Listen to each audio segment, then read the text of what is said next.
میرے بیٹے بخاری شریف کی جو سب سے پہلی حدیث ہے نا، وہ ایک طویل حدیث ہے، انما الاعمال بالنیات۔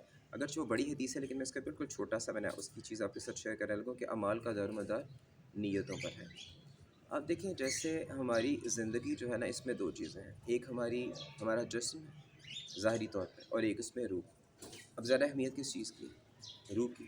اگر روح ہوگی تو جسم زندہ رہے گا، اگر روح نہیں ہوگی تو جسم بے جان ہے، کچھ عرصے کے بعد ایکسپائر، اور کیا پتہ یعنی میں جنرل طور پہ بات کروں، ہڈیوں کا ڈھانچہ بن جائے گا۔ اسی طرح جو اعمال اور نیت ہے نا، ان کا آپس میں رشتہ بھی کچھ ایسا ہی ہے۔ دیکھیں ہم کچھ بھی کرتے ہیں تو کام کرنے سے پہلے ہم اس کی نیت کرتے ہیں کہ بھئی یہ کام ہم اس نیت کے لیے کر رہے ہیں۔ اچھا، علماء کرام نے جو نیت ہے نا، بیسیکلی اس کو دو طرح سے بیان کیا ہے۔ ایک آپ کی نیت وہ ہے جو آپ کی عبادات کے حساب سے ہے۔ مثال کے طور پہ میں مسجد میں جاتا ہوں، اللہم افتح لی ابواب رحمتک، میں یہ دعا پڑھتا ہوں، ایک دعا پڑھتا ہوں، مسجد میں داخل ہوتا ہوں اور نماز کی نیت کرتا ہوں۔ میں روزہ رکھتا ہوں، وبصوم غد نویت من شہر رمضان، میں نیت کرتا ہوں کہ میں روزہ رکھ رہا ہوں۔ تو جو نیت کا لفظ اس حدیث مبارکہ میں استعمال کیا گیا، اس کا ایک جو پرسپیکٹو ہے، ایک اس کا جو حصہ ہے وہ یہ ہے کہ جو عبادات ہیں ان ایک نیت وہ ہے جو عبادات سے پہلے ہم کرتے ہیں، ٹھیک ہے؟ اور ایک نیت جو ہے وہ یہ ہے کہ ہم کوئی بھی عمل کرتے ہیں، عبادات سے ہٹ کے میں بات کرنے لگا ہوں، کوئی بھی عمل کرتے ہیں تو اس عمل کی کرنے کی ہماری انٹینشن کیا ہے۔ جیسے میں نے آپ سے پہلے بات کی نا کہ دیکھیں ایک جسم اور ایک روح ہے، روح زیادہ امپورٹنٹ ہے، روح باطن ہے، جسم ظاہر ہے۔ بالکل اعمال اور نیت کا بھی آپس میں یہی رشتہ ہے، جو نیت ہے وہ باطن ہے اور جو آپ کا عمل ہے وہ آپ کا ظاہر ہے۔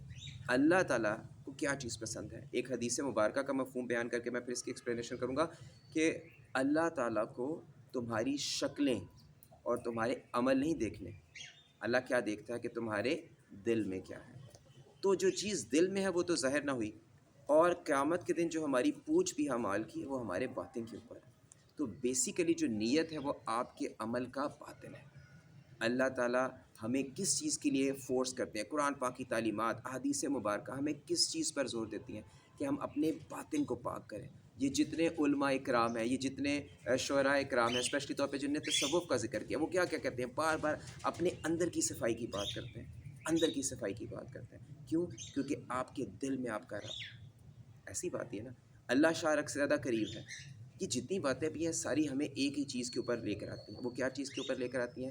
کہ ہم اخلاص پیدا کریں، خلوص کے ساتھ کام کریں۔ تو جب ہم یہ بات کرتے ہیں نا کہ اعمال کا دار و مدار نیتوں پر ہے، تو بیسیکلی اس کا مقصد یہ ہے کہ ہم اپنے اندر کی صفائی کریں۔ تو کوئی بھی عمل کریں تو اس عمل سے پہلے نیت کریں، اور نیت کیا چیز ہے؟ نیت میں دو چیزیں ہونی چاہیے۔ نیت کا اخلاص اسی وقت آئے گا جب اپنی نیت میں دو چیزیں لے کے آئیں گے، کیا؟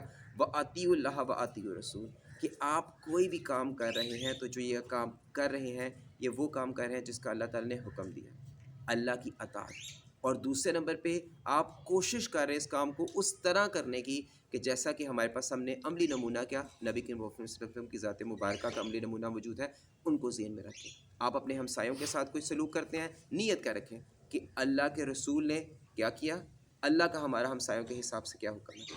اور یقین کریں میرے بیٹے، اگر آپ کسی ایک عمل کو بھی خالصتاً اس نیت کے ساتھ کریں کہ اس کا مقصد اللہ کا احکام کی عملداری اور نبی کریم صلی اللہ علیہ وسلم نے جو عملی نمونہ پیش کیا ہے اس کی کوشش کرنی ہے آپ نے کہ اس طرح اس عمل کو کرنے کی کوشش کریں، تو آپ کی جو نیت ہے وہ نہ صرف بہترین ہو جائے گی بلکہ آپ کو پھر اس کام کرنے کا اجر ملے گا۔ دیکھیں ہم روز پانی پیتے ہیں، ہم ارادہ کر لیں کہ پانی اس طرح سے پئیں گے جیسا کہ نبی کریم صلی اللہ علیہ وسلم کی سنت مطہر ہے، ہمیں اس پانی پینے کا اجر عظیم ملے گا، اجر عظیم ملے گا۔ کیوں؟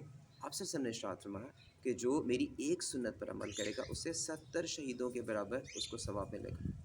تو اصل چیز یہ ہے کہ ہماری تو اگر آپ پوری دنیا بھی دیکھیں، ہم جو اپنی زندگی گزارے ہیں یہ تو صرف دکھاوے کی زندگی، اور آپ یقین مانیں کہ اگر ہمیں یہ پتہ چل جائے کہ قیامت کے دن ہمارے دکھاوے پر ہمارے ساتھ اللہ تعالیٰ کیا سلوک کریں گے، تو ہم یقین کریں ہم تو چھپ جائے کسی جگہ پہ کہ کوئی عمل ایسا نہ کیا جائے کہ جو کسی کے سامنے آئے۔ کیوں؟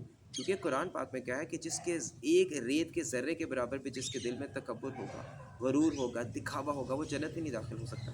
تو آپ دیکھیں یہ ہم جیسے ابھی رمضان چل رہا ہے، ہمیں رمضان میں چیز دیکھنے میں ایک ٹرینڈ دیکھنے میں آتا ہے کہ ہم پیکیجز دیتے ہیں بندوں کو، وہ حصے بنا کے دیتے ہیں، تصویریں کھنچ رہی ہیں، ایک آٹے کی بوری کے اوپر 10 بندوں نے ہاتھ رکھا ہوا ہے، ایک غریب کی غربت کا مذاق اڑایا جائے، تو کیا آپ کے خیال میں قیامت کے دن اللہ تعالیٰ ہمیں معاف کر دے گا ان بندوں کو؟